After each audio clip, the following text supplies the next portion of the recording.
Alright, what is good everybody, 734 here. Today we're going to be playing some MX vs ATV All Out. A little different from our normal MX vs ATV Legends videos. But I figured I would come back to this game since MX vs ATV Legends is dealing with a weird bug.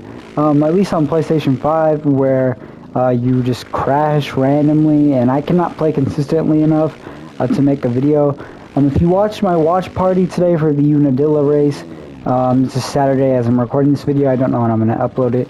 But I had to play this game or stream this game for the watch party simply because Legends could not guarantee that I'd be able to stream the game consistently. So it was kind of a weird, frustrating thing. But coming back to this game, man, it's honestly been a little refreshing to look at this game with a different set of eyes. I don't remember exactly what year this game came out, but I remember being, I think like a freshman year, sophomore high school. When this game came out, and I didn't really like this game that much, if I'm going to be honest. I remember being very disappointed, especially because we had Supercross, the first Supercross game dropping at the same time as this, and I think this game just at the time just wasn't what people really wanted or cared too much about, especially since we had an official Supercross series game being announced and a MXGP game. This game just didn't really give us anything that we didn't already have. But looking back on it now, it did set like, you know, kind of the blueprint for what we're getting in Legends right now. And it is a very much working formula, and something that fans are enjoying, and I think that's something that's very successful. You know, when we talk about the official Arena Cross series they have with the official National series they have in this game as well. They have the 2019 and the 2020 tracks.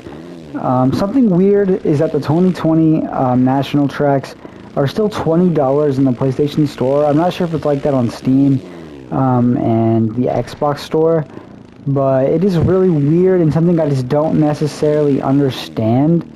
You know, you could probably get more people, you know, playing those games and buying more DLC, considering, you know, the graphics aren't too far off, especially for people who are on PS4 or the past gen consoles like Xbox One, or, you know, whatever the Xboxes are. I don't really play Xbox. I know there's a few of them. Series S, I believe. I'm not sure. But yeah, I do wish those were a little cheaper. I do already have a lot of the bikes, you know, from when the game first came out, so I don't have to worry about that. But it was weird seeing that the 2020 Nationals were still $20, especially considering the track pass from 2022 and 2023 were both, I believe, $20 or $30 total. So, and you got multiple different track series with that. So, but as you can see, the whips and the physics are still really cool. And in this game, there is still, you know, that big issue of the game feeling very floaty, very hang time, exaggeration. It's just very annoying and just very weird, especially considering when you get on the ground, it does feel very fast. And very, like you can just kind of rip on the ground, you know. It makes scrubbing and it makes needing to, you know, keep your momentum on the ground and keeping close to the ground. It makes that a lot more valuable, which I think is cool. But I just think that it can make, you know, the way they did it can make, you know, the gameplay and the racing feel very awkward in some situations, especially on some national tracks. Like Unadilla, I'm noticing where, you know, you have these sections where you're very fast, you know, very quick, and then you have these jumps where you're just awkwardly in the air for kind of long amounts of times. You know, right here might be one to prove it. And I mean, I know they definitely, you know, got it better. It's really not that bad, considering, you know, just like in Legends, you know, with this game, they slowly kind of fixed it and changed everything to where people liked it a little more. So it's definitely not as bad as it was, you know, when the game was in its prime cycle, but it still is a little noticeable, especially compared to Legends. Something I am disappointed in is the first-person camera. It isn't horrible, especially considering this was like the first console motocross game from, you know, Rainbow that had a decent first-person camera, and I think this is the first one they really put effort on. And it, you know, compared to, you know, the past releases like Encore, it is definitely a lot better than that as well. But and it's nothing compared to Legends. Legends is, you know, sick with its first-person camera. Whatever they did there, you know, is crazy. It's just a little glitchy still for some reason, as you can see. It's kind of blurry and it kind of glitches out from left to right, you know, when you're turning. Now, one feature that this game has that I wish we still had in MX vs. ATV Legends is photo mode. Man, this would help make thumbnails and stuff like that so much easier to get. And we still do have it to some degree when you hit start and stuff like that. Like, you can kind of get thumbnails pretty easily, especially with some of the cameras. But it's not like to this degree where you can like hit pause and go into this and do you know, all of this and look around, zoom in, zoom out, and stuff like that. You know, it was just such a cool feature, and I don't understand why it's not still in the game.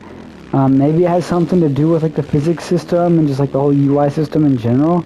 I'm not sure, but it is really cool, and I just wish we still had that in the game. The next thing I want to talk about is the customization. If I'm going to be honest, I didn't remember the customization being this good. It is pretty good. You know, that's easy to say compared to, like, you know, what we have now is very lackluster, but there's a lot of different, you know, options. You know, maybe not the most amount of brands to choose from, but, like, when you look at the amount of different options that each brand gives, it's pretty cool. And, you know, still a pretty good amount of brands, too, so there's not necessarily, you know, any downsides to the gear. It would be cool to see more factory-esque stuff, I guess, but, like, that is no complaint. You know, this is more than enough gear to be satisfied with, especially considering what we have now. Like, this is probably quadruple, 5 or 6 times, maybe even more than that, what we have in Legends, and this is just crazy, man. I don't understand why we couldn't have just gotten this stuff imported over into Legends at the minimum. I think that would make the game so much more playable, so much more fun. And it's just weird, you know, some of this stuff is from, like, a very long time ago. Some of the stuff is in, like, the first, you know, second, third Supercross games. What the fuck is this? I don't remember this, but, yeah, there is some really cool stuff here, and there's a lot more options, man, than what we had with Legends, and it's just weird to see that, especially considering you'd think gear companies would want, you know, their gear out, but, you know, companies like Fox, Alpine Star, they're already huge, man. They don't need their gear companies, you know, being displayed in these games and stuff like that. They are huge, you know, stuff like FXR, you know, 6D, for example, that is a good example. FXR, 6D, Fast House, you know, then stuff like that. Those guys are the type of companies that are going to be putting their gear in the game. Smaller companies as well. I mean, we are still getting stuff from Thor, Fox, Trilly Designs, all those guys, but it is just less common to see their gear as prominent in the game. And the last thing I want to talk about in the game is the DLC. Mainly when it comes to DLC, the big things that we got were the 2020 Nationals that I didn't buy. They were still really cool, don't get me wrong, I remember watching videos on them. Very cool tracks, you know, very nice tracks in terms of, you know, it being the first instance of us getting, you know, the motocross tracks in the game and on console specifically, you know, under an official release. You know, we got the 2017 Supercross series over on Encore, but this was, you know, kind of different, you know, with how realistic these tracks are, and, you know, just how, you know, official, you know, especially it being motocross too. It's not Supercross, you know, it's you know, kind of odd, you know, considering how Supercross kind of got the first crack at it, you know, I think, especially considering we had the Supercross games. You know, I think maybe Encore could have benefited from having the pro motocross tracks, but I don't know if the PS4 would have been able to handle that. So, or the PS4, if Encore would have been able to handle that, not the PS4, but we also have the 2019 series. That was really cool as well. I don't remember if we had to pay for these or not. I'm not 100% sure. We probably did. I just don't remember paying for it. And this is also something I want to talk about right here. The Goat Farm. One of the coolest free ride locations. I think, you know, in MX vs. ATV, it's up there with the Stuart Compound. And, you know, I mean that more on the DLC side of things, not official releases.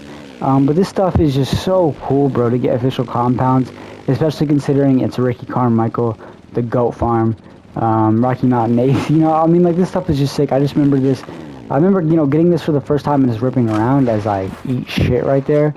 But yeah, this was just so dope, and I don't know if I can do it from here, but we also got the, here we go, the Ricky Carmichael Factory Suzuki. This was so sick. You know, we had never really gotten anything like this.